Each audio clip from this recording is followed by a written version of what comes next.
The flood came down Anza Canyon a little after midnight, and it did not sound like water. It sounded like a freight train running without rails, a long iron roar that shook the cups on their hooks and put a tremble in the stone floor of the house. Ivy Calder stood on her porch in her dead husband's coat and watched lightning open the sky over the rim. And in each white instant she saw the creek that had run ankle-deep at supper going by as a brown wall with whole trees riding it. She did not sleep again that night. Nobody who lives beside a desert river sleeps through the sound of it, remembering what it is. Ivy Calder was 49 years old, 2 years a widow, and the note on her way station claim had 60 days left to run. That was the shape of her life on the night the canyon changed it. She stood on the porch until the rain quit, and she was out at first light with the mud still talking under her boots, walking the bank to count what the water had taken. It had taken plenty. 40 rods of meadow fence were simply gone, posts and wire and all. The road crossing she depended on was a field of stranded boulders. Her hay was silted to the knee. She tallied the damage the whole first mile with her jaw set, the sums stacking up in her head next to the note that was coming due. And then she came around the long bend where the canyon narrowed, and she stopped counting anything at all. The east bank had not slumped. Slumps she knew, the tired slide of wet earth going soft. This was different.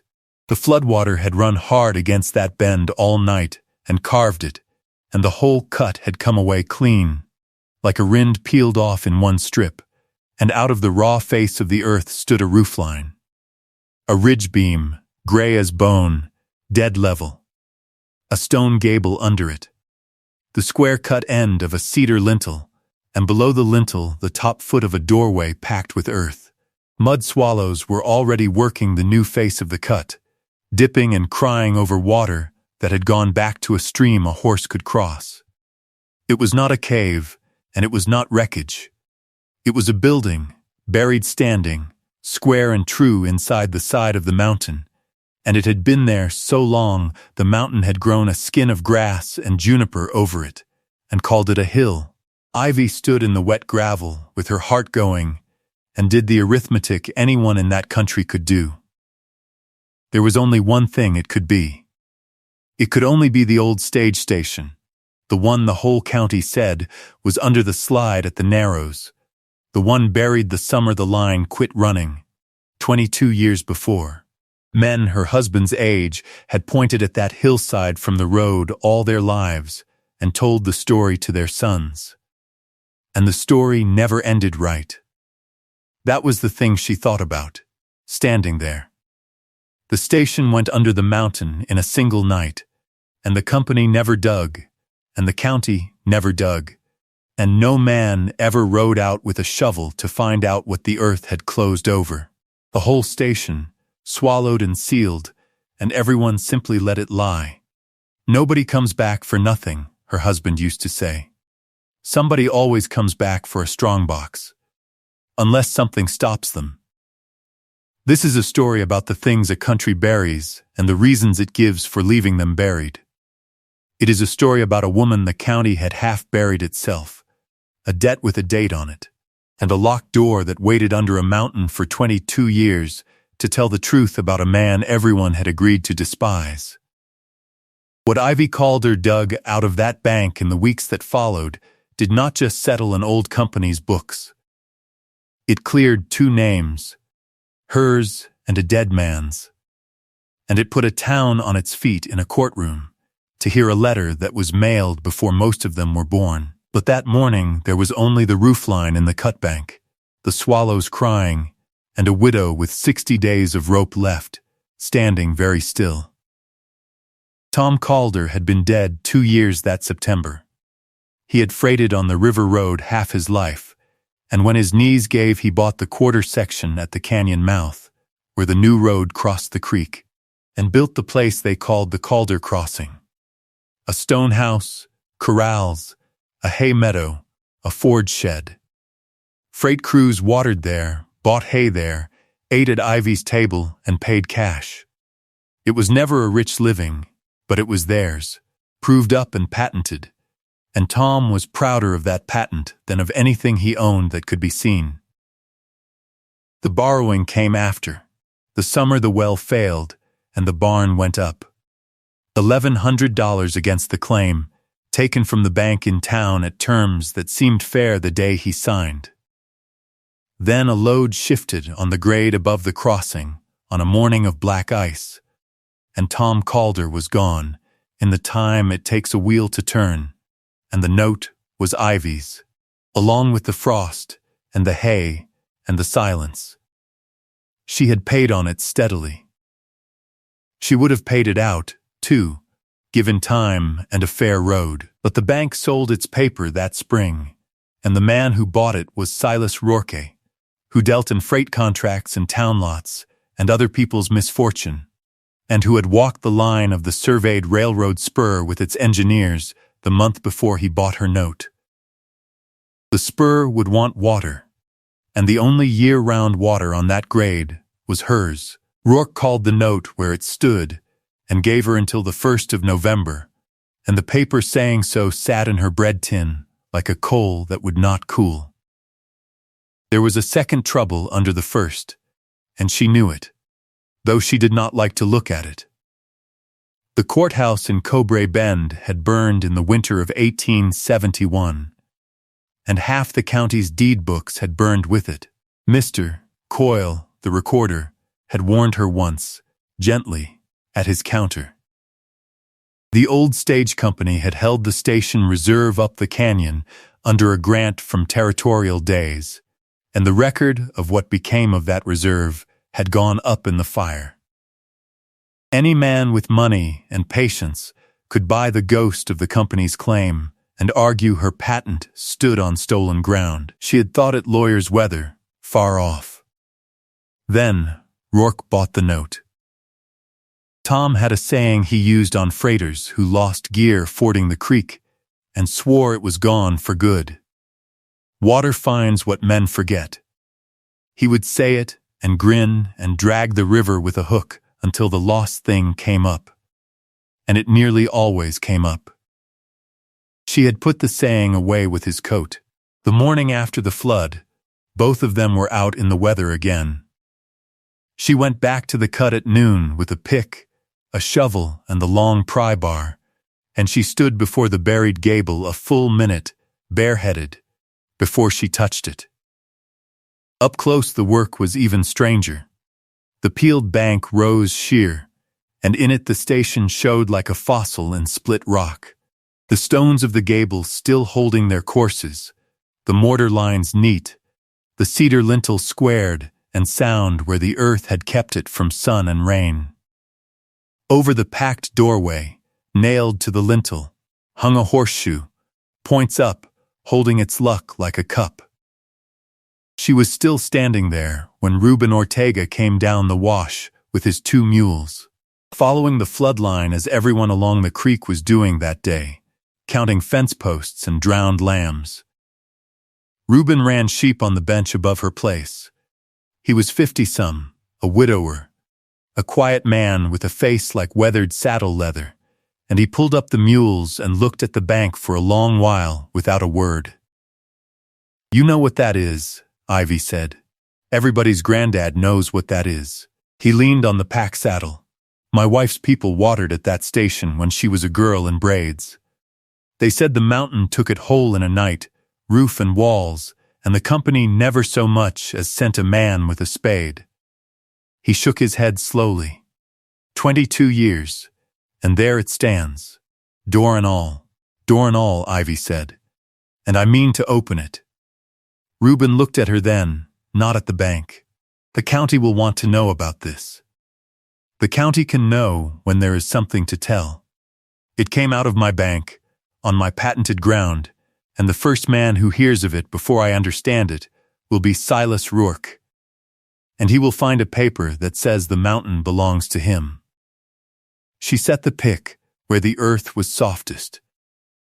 "Help me or ride on, Reuben. I'll think well of you either way." He tied the mules in the shade. That was his whole answer, and it was the answer of a good neighbor in that country, where help is given the way rain falls, without a speech. The digging took the better part of a week, and it was work to break a young man, let alone a widow and a sheepman with gray in his beard. The flood had peeled the bank, but the doorway was still packed with earth rammed hard as poured stone, laced with calichet that turned the pick and rang it like a bell. They cut steps into the slope, rigged a slide of planks for the spoil, and hauled it away by the mule load. The sun came back summer hard by mid-morning each day. A rattlesnake claimed the shade of the spoil pile on the third afternoon and had to be argued off the claim with a shovel. They broke a pick handle the second morning, and an hour later the shovel, and after that they drove to town for hickory and bought out the mercantile's whole patience along with it. They learned to wet the cut face at evening, so the first foot of morning digging came softer. They learned the earth had its layers like a cake, flood silt, then slide rock, then a band of clean red sand that ran out of the bank like grain from a slit sack. Ivy's palms wore through her gloves, then through themselves, then got serious about the business and turned to leather. Reuben studied the face they had cleared one noon, wiped his neck, and delivered the longest speech she had heard from him yet. The mountain took 22 years to pack it, he said, and 2 people our age ask for it back in a week. The swallows got used to them. That was how long it took. Under the earth the door began to show itself an inch at a time, and it was a door built for more than weather. Thick pine planks, iron-bound, gray and hard as the stone around it. Then the iron hasp came clear, and Reuben, who was closest, went still and called her over, and they stood looking at it while the dust settled around their boots. The hasp was closed over its staple, and through the staple hung a brass padlock, green as river moss and shut, locked from the outside. Ivy pulled her glove off and set her bare thumb on the lock, the metal cool even in that heat, and she said the thing that would be said again in a courtroom before the leaves turned. A man locks a door when he means to come back. Word got out, of course. Word travels in dry country like fire in cured grass. A freighter watering his team at her crossing saw the cut in the bank and the spoil pile under it, and by the weekend the county paper had a squib about the flood up Anza Canyon and the roof of the old stage station standing bare in the bank. And men found reasons to drive the canyon road who had not driven it in years. Reuben counted buggies from the bench and came down grinning. "You'll have visitors." "Then, we'd best be done digging before they come," she said, and drove the pick. "If you've made it this far into the canyon, pull your chair a little closer to the fire, because the door is nearly clear and everything under that mountain has waited 22 years for a lamp. If this kind of story is your kind of story, do an old station a kindness. Leave a like, subscribe for more tales of the forgotten frontier, and answer this in the comments before the lock comes off. Should Ivy have broken that padlock the hour she found it, on her own ground, with her own debts pressing, or was she right to wait for the law to stand beside her? Say which, and say why. The door will be open when they get here. They did not break the lock. Ivy would not have it, and in the end it was not needed. The wood of the jam had shrunk over 22 dry years, and the screws that held the staple started under Reuben's turnscrew and backed out one by one, complaining the whole while, until the hasp swung free with the lock still shut inside it, like a watch nobody had wound. Ivy wrapped lock and hasp in a flour sack and put them in the wagon box. Even then, some part of her was keeping evidence. The door opened inward, and the mountain exhaled. The air that came out was cold, bone-dry, and old. It smelled of candle snuff and leather and dust so fine it had given up falling. Reuben crossed himself.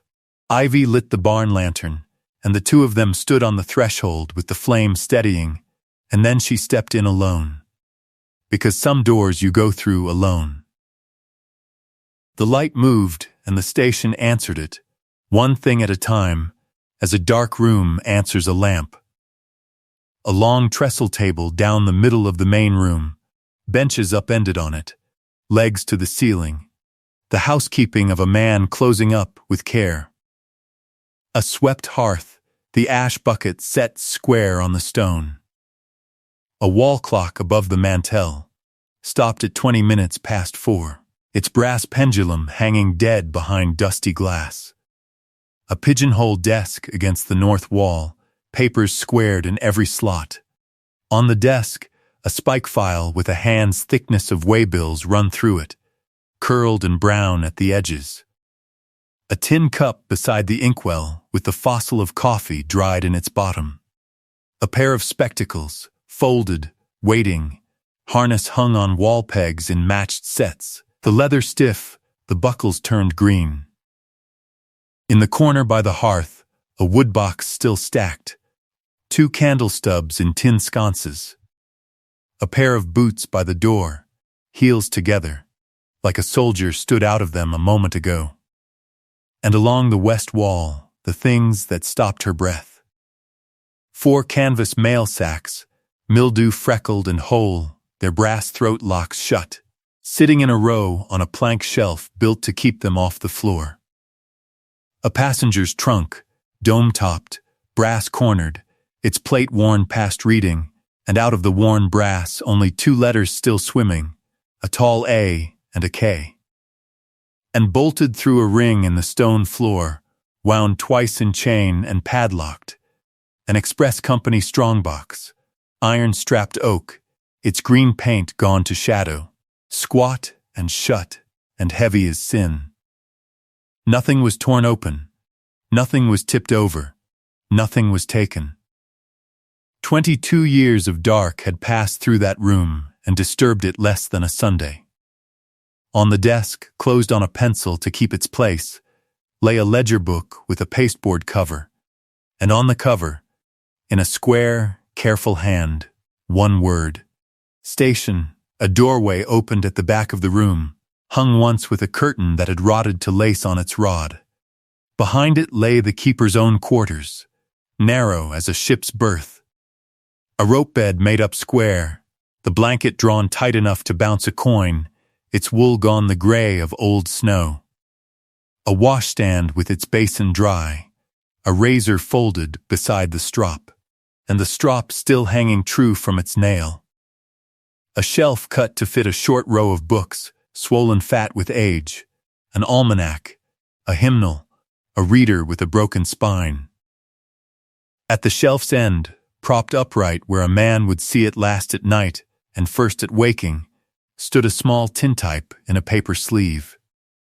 A young woman, dark braids pinned like a crown, stern for the camera in the manner of that generation. On the sleeve, in pencil, in the same square hand as the ledger's cover.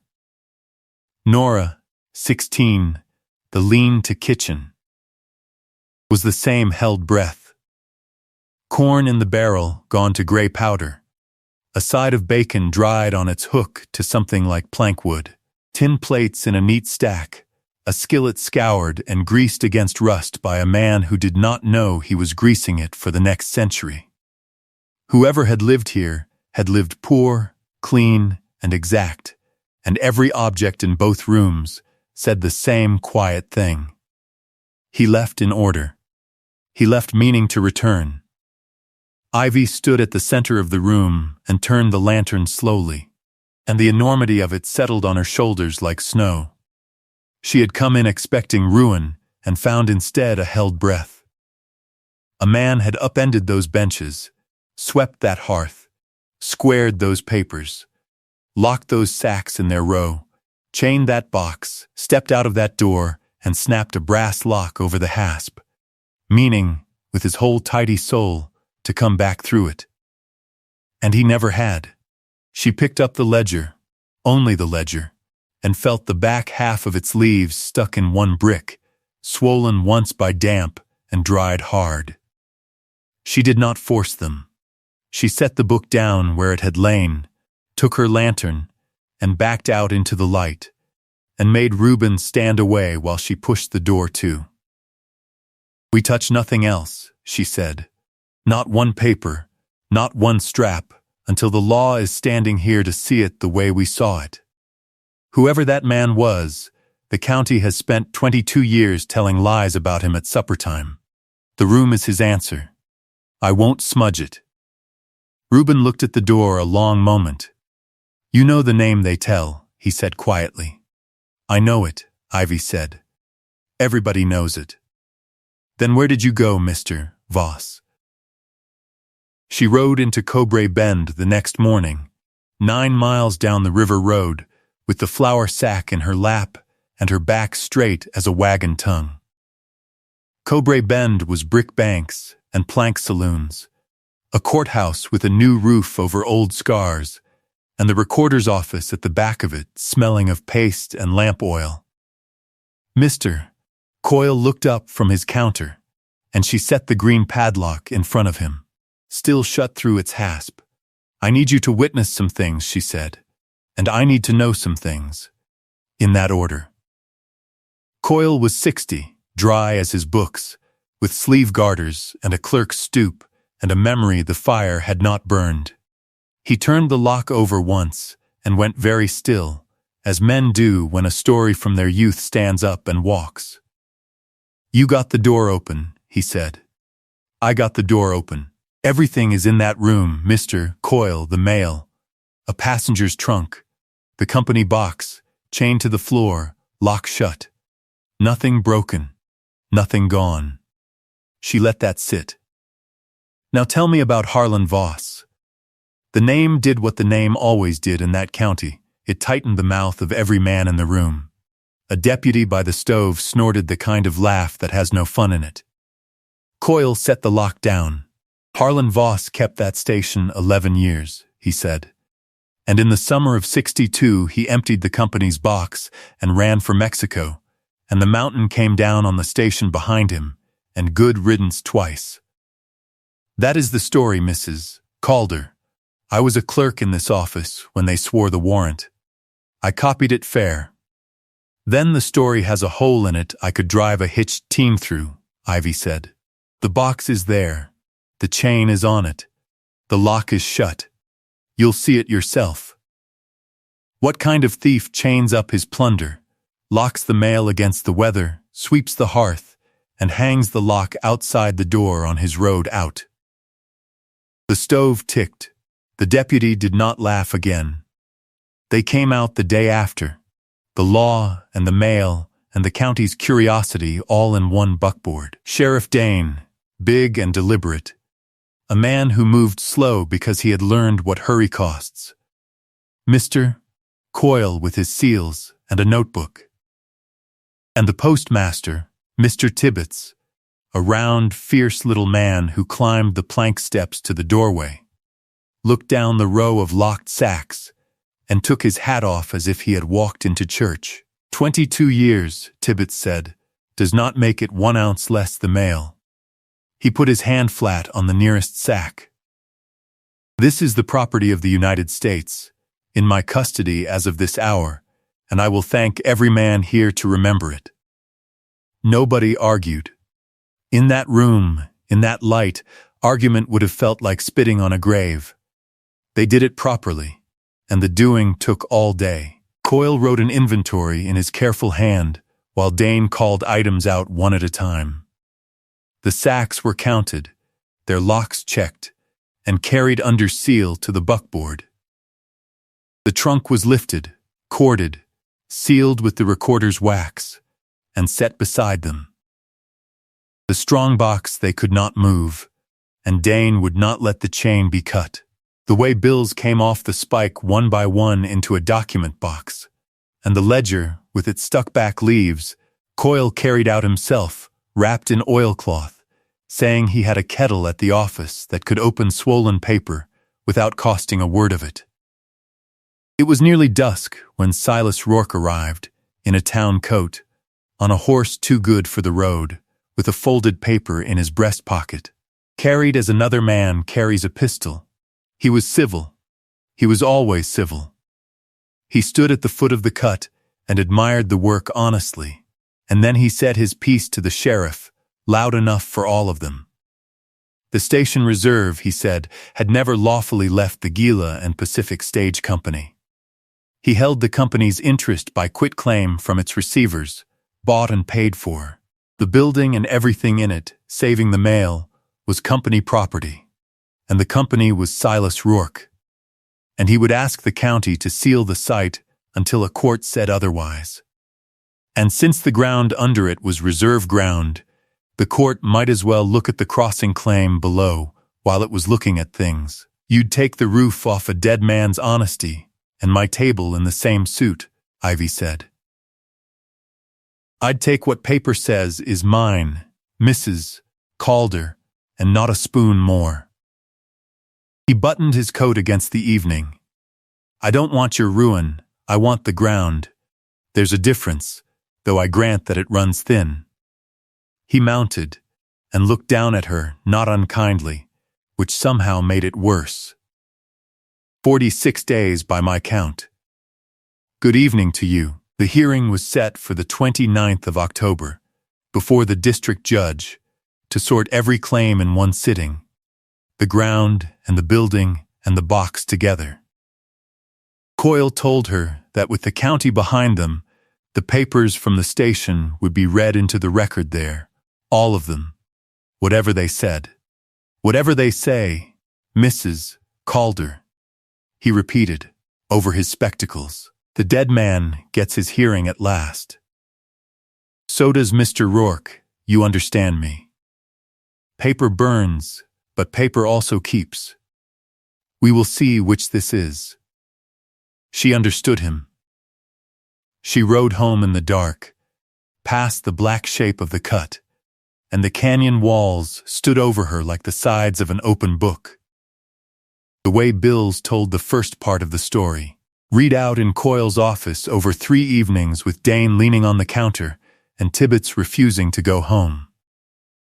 The last westbound coach had rolled through in April of 1862, and after it, nothing but the paper of a line dying. Orders cutting the schedule. Orders cutting feed purchases. A note in the district agent's hand. A Mr. Price advising all keepers that wages were suspended pending reorganization. And then, the bill that mattered, inbound by special freight in May, 1 iron-bound express box consigned to the station, to be held under chain for escort east. The district's consolidated pay and receipts, going back to the home office ahead of the collapse. Value written plain on the bill, $12,140, coin and paper, with the district pay packets, 12 in number. The escort never came. The company was already dying too fast to guard its own blood. The front leaves of the station ledger, dried and freed by Coyle's kettle, read like the pulse of a patient going quiet, and Coyle read them aloud in the lamplight, because nobody at that counter could have borne to read them silently. April the 2nd. Last westbound through at noon. Cracked hub mended for them at no charge, the line owing me that much grace to give. Passengers fed. God speed them. May the 9th. Wind hard from the west all day. No coach. Exercised the company teams and told them what I could not tell the county, which is that nobody is coming. June the 1st. Sold 2 horses per the district's order and sent the money down honest. Swallows loud in the eaves. No word and no wages. July the 10th. No pay again this month. Mended the South Corral for something to do with my hands. A man should keep busy who is inclined to be bitter. Tibbets got up at that one, walked to the dark window, and stood with his back to the room. 11 years at that post, he said finally. And this county had him a thief by August.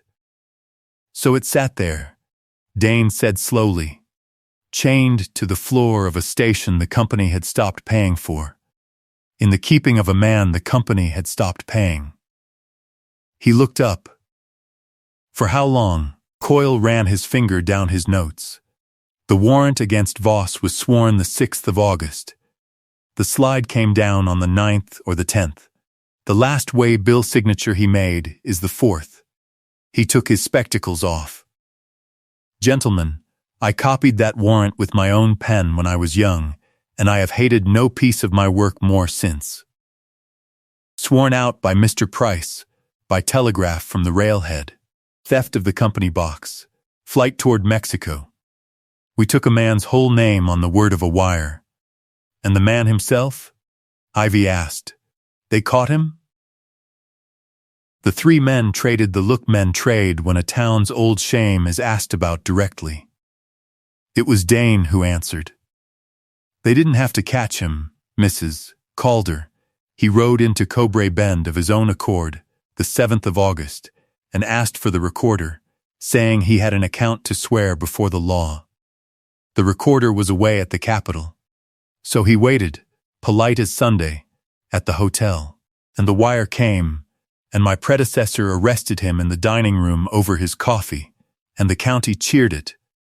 He set his jaw. The slide buried the station 2 nights after, with him in a cell. By spring he was dead of the jail fever in Prescott, still waiting on a trial the dead company never came to argue. The county called that a confession from God, and closed the book. The room was quiet a long moment.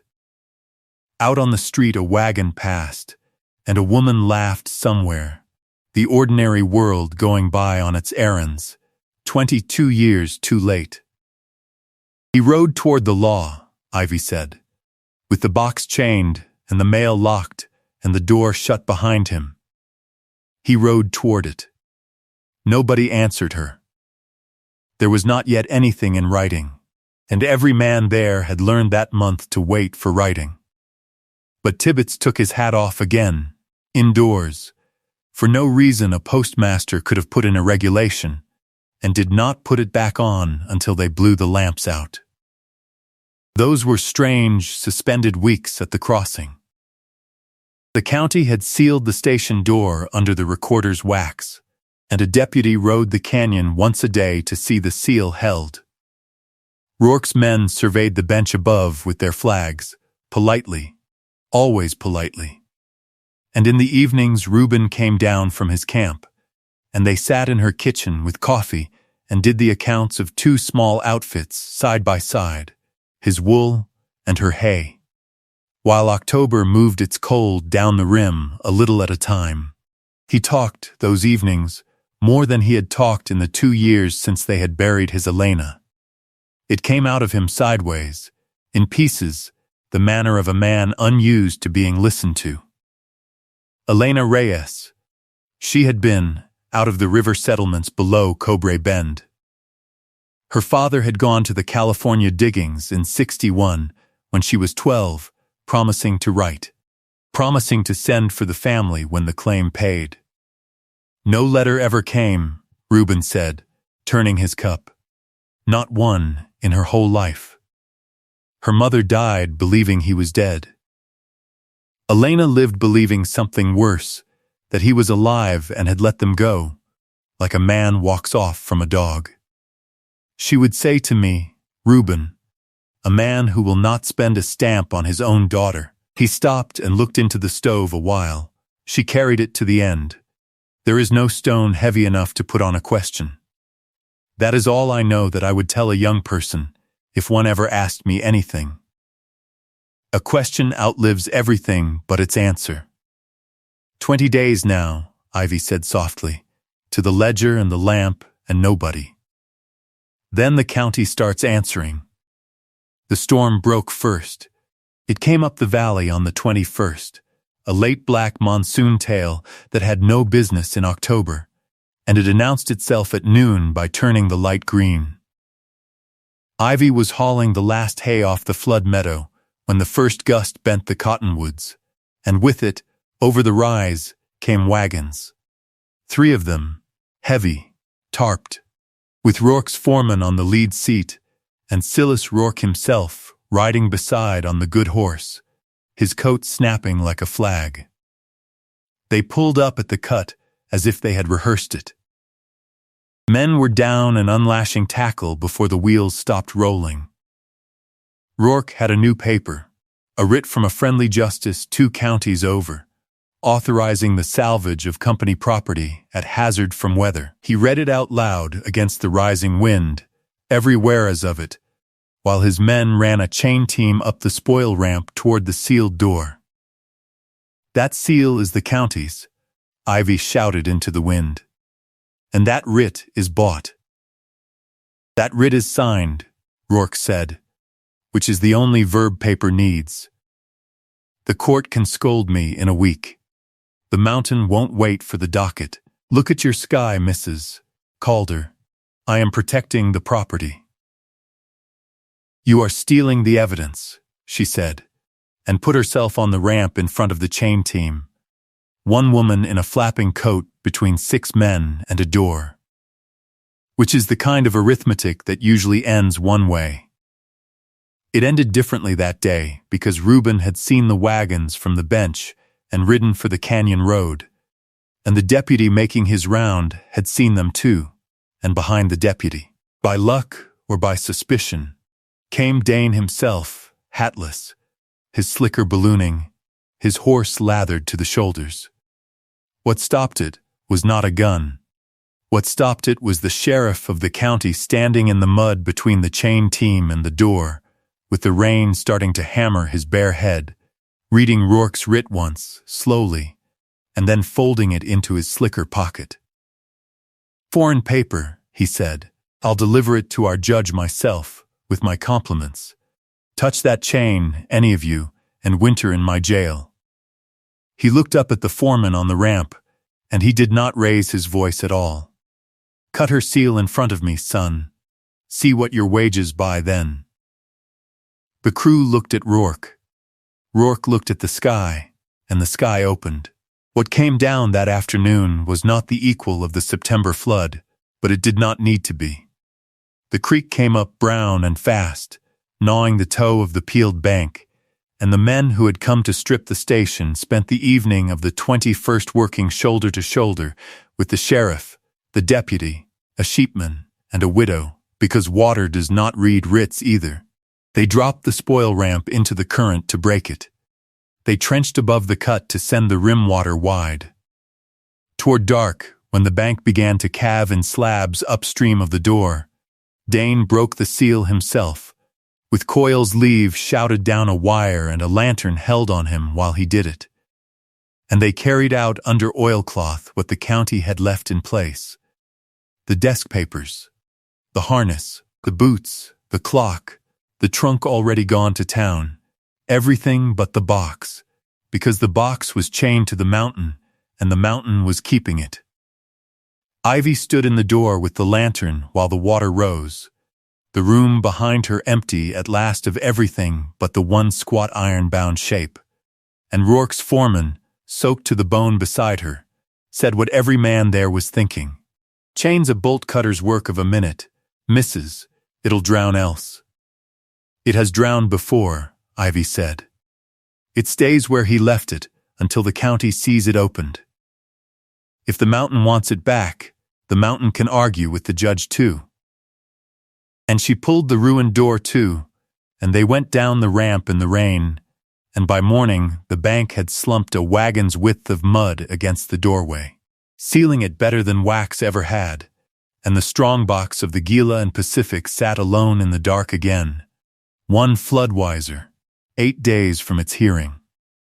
The mail sacks were opened on the 24th, at the post office in Cobre Bend, under Dane's eye and Tibbets's key, at a long sorting table cleared for the purpose, with Coyle writing every piece into a register as it came out. Ivy was there because Tibbets had asked for her, over the mild objection of practically everyone. "She dug the mail out of a mountain," he said. "In my office that is a species of postmaster. The sacks gave up their letters in bundles, tied and dry, the addresses in faded browns, the stamps of a country 22 years younger. Letters to soldiers' mothers. letters to storekeepers dead and buried, a merchant's invoices, a preacher's tracts.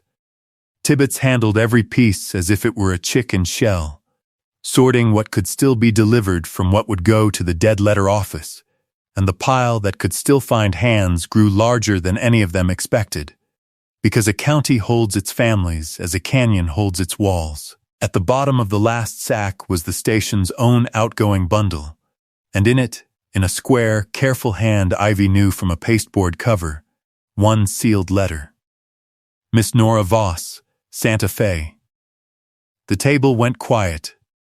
Even the stove seemed to draw a softer breath. His sister, Coyle said at last.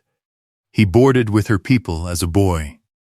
If she lives, she is old. It is sealed mail, Tibbets said, and his voice had the whole federal government in it and something else besides. It goes to her, gentlemen, not to the court, not to the county's curiosity. To her. Then, quietly, and God grant she lives. They did both things at once, the slow one and the fast one. The letter went into the registered pouch for Santa Fe that same afternoon, and Tibbets walked to the depot and spent his own coin on a telegram to the Santa Fe postmaster, asking after Nora Voss, urgent, in care of Mercy. The answer came back the next noon, and Tibbets carried it to the recorder's office unfolded, walking down the middle of the street like a man carrying a lamp in daylight. Nora Voss was alive, 71 years old, a laundress's widow, living behind her niece's house. And below the fact of her, relayed by a Santa Fe clerk who must have stood beside her as she said it, one sentence, paid for at telegraph rates by a woman who had little to spare. Read my brother's letter wherever the lie about him was told the loudest. So it was read in the courtroom, on the 29th of October, into the record, by Mr. Coyle standing, with the original in his two hands and the judge's leave, to a room so full the doors stood open, and men listened bareheaded from the hall. The seal had been lifted by the court in Santa Fe at Nora's own kitchen table. Her consent witnessed, the letter copied, and the copy certified back by wire and post together. The law, which had been 22 years late, was on time in every particular at the end. Ivy sat in the second row in her mended church dress and heard a dead man speak. Dear sister, I write in haste and in some trouble, but not in any shame, and I want the first line to say so you may read the rest easy. The company has failed, though it has not said the word yet. My wages stopped in March. I have stayed at my post regardless, for the mails are in my charge, and the box came in May, and a man does not leave other men's wages and other families' letters to the pack rats, because his own luck has soured. Mr. Price, the district agent, wired me the 3rd of this month to deliver the box to a rider he would send, no way bill, no escort, no receipt. I refused him. The box travels under way bill, or it does not travel. I know what he intends, Nora, and I fear what he will swear when he finds I will not help him bury his shortage inside the company's wreck. If a lie is put on my name, know these things. The box is chained where the company chained it. The mails are locked and shelved. The door is locked over all of it. And I have gone to Cobre Bend, to the recorder, to swear my account while it can still do good. Keep this letter. Paper is the only friend a poor man's word has. When the company's books are opened, the truth will be plain as morning. And I will come back for the station's things and my own good name, and I will owe you a new bonnet for the worry. Your brother, Harlan. Coyle folded the letter with both hands, the room silent enough to hear the paper move. Then the ledger, its back leaves steamed apart at last, entered one by one. The pay suspended in March, the refusal in his own hand. The box travels under way bill, or it does not travel. written the same day he had wired it, a man keeping his account like a fence, post by post. And the final entry, dated the 6th of August, 1862, read by Coyle so slowly that every word stood alone. Rain making up hard over the rim. If the road holds, I ride at first light for Cobray Bend, to swear my account before the recorder. The mails are locked, the box is chained. God keep this house until I come back for them. He kept the mail, Ivy said into the hush, before she knew she had spoken. The judge did not gavel it down. Some sentences are evidence. There was no cheering when the reading finished. This was not a county that cheered in courtrooms anymore. There was instead a long, working silence. The sound of several hundred people rehanging a story they had carried comfortably for a generation, finding it heavier now, and agreeing to carry it anyway. An old freighter near the aisle, who had told the thief version at 100 campfires, sat with his hat crushed in both hands and his lips moving over some private arithmetic of shame. The schoolmaster asked the clerk, in a whisper that carried, whether a certified copy might be had for the schoolhouse wall. And Nora Voss's telegram lay on the exhibit table beside the ledger. One sentence long, doing more work than any lawyer in the territory.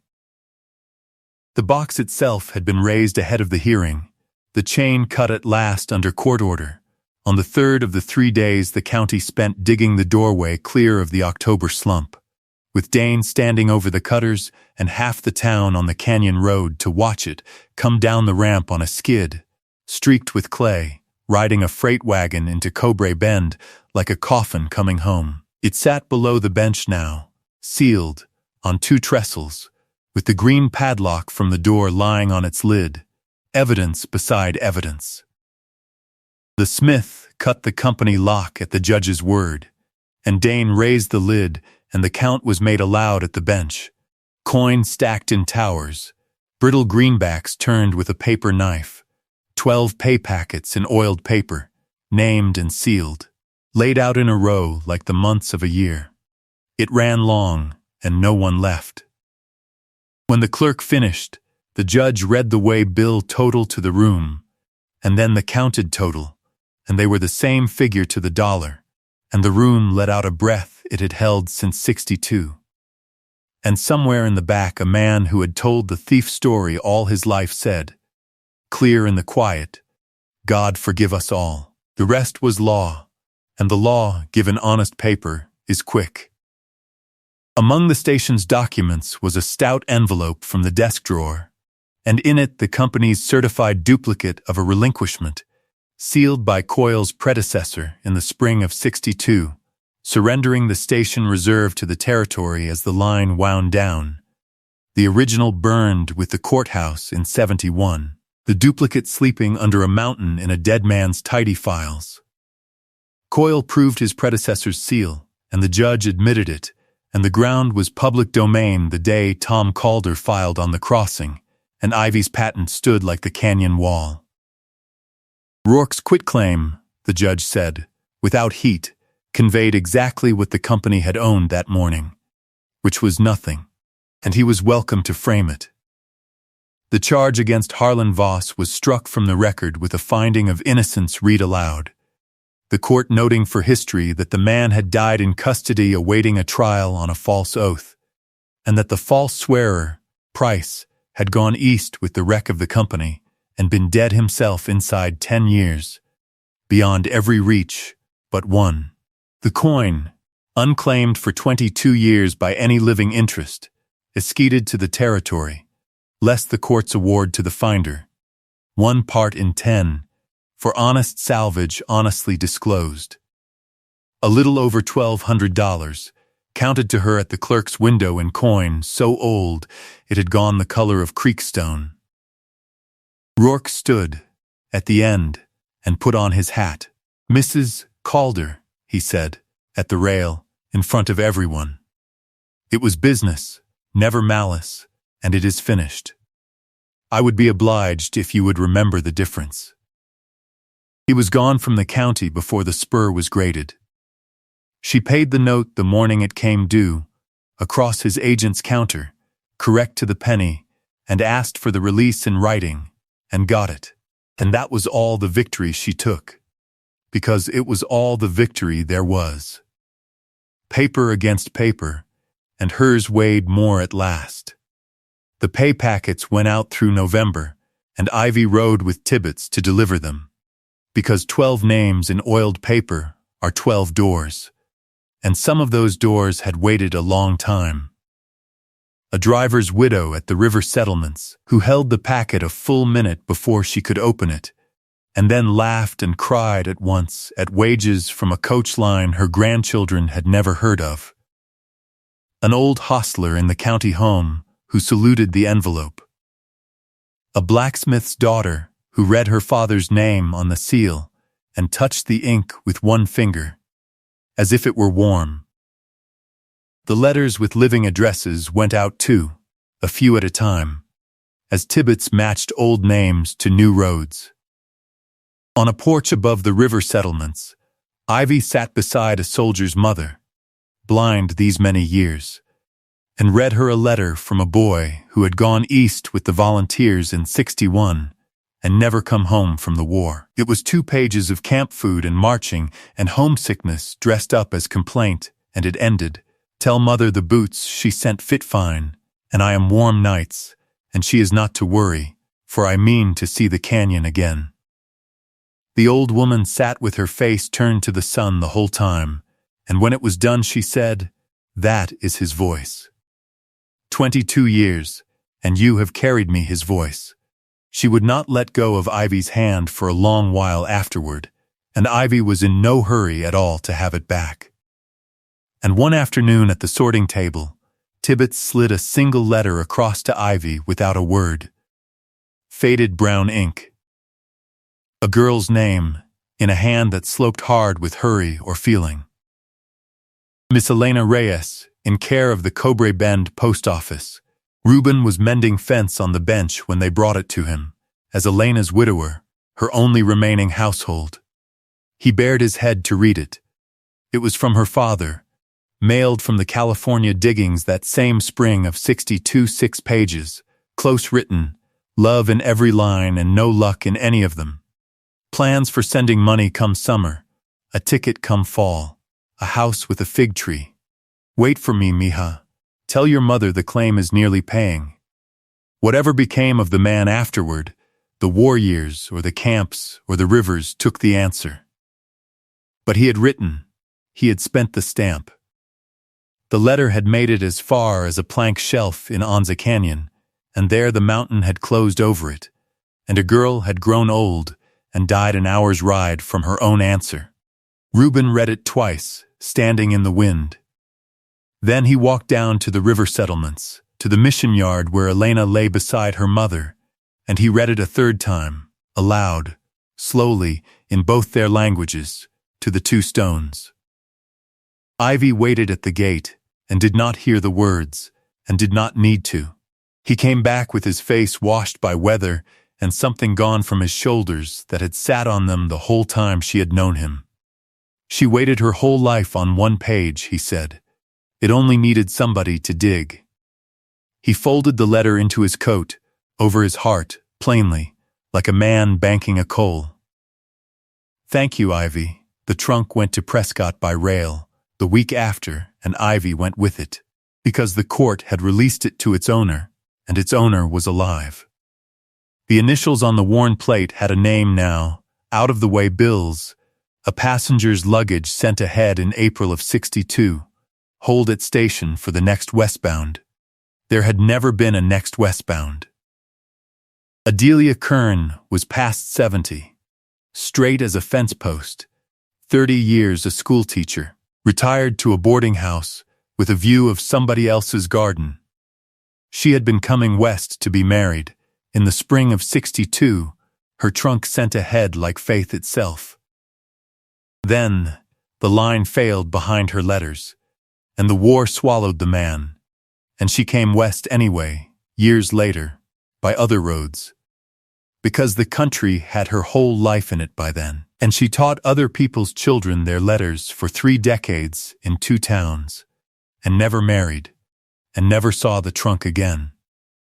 She had been told, back then, that it was stolen off a dying stage line. Everyone had been told stolen.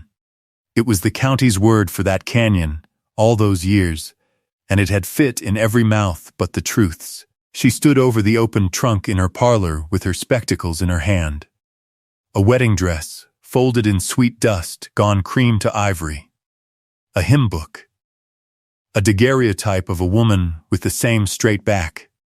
Letters in a ribbon. She touched the dress the whole length of one sleeve. And when she finally spoke, it was a school teacher's voice, level as a rule, and it still put a crack through everyone in the room. "I thought it was stolen," she said. All this time, it was only waiting. She looked up at Ivy. "Like me. You will stay to supper, Mrs. Calder, and you will tell me every board of that room, and we will drink coffee to the man who locked the door." Spring came, 1885, and the county surveyor's new map went up on the courthouse wall, and men crowded it the day it was hung, hunting their own quarter sections first, as men will.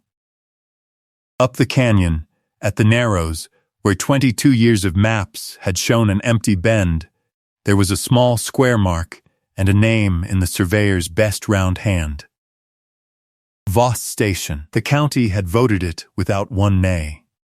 The same county that had spat the name for a generation raised a subscription in a single afternoon, and a stone went up in Prescott over a pauper's grave that was a pauper's grave no longer, with his name cut deep and his years, and under them 4 words.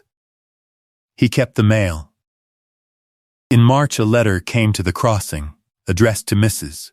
Ivy Calder in a spidery, upright hand, postmarked Santa Fe.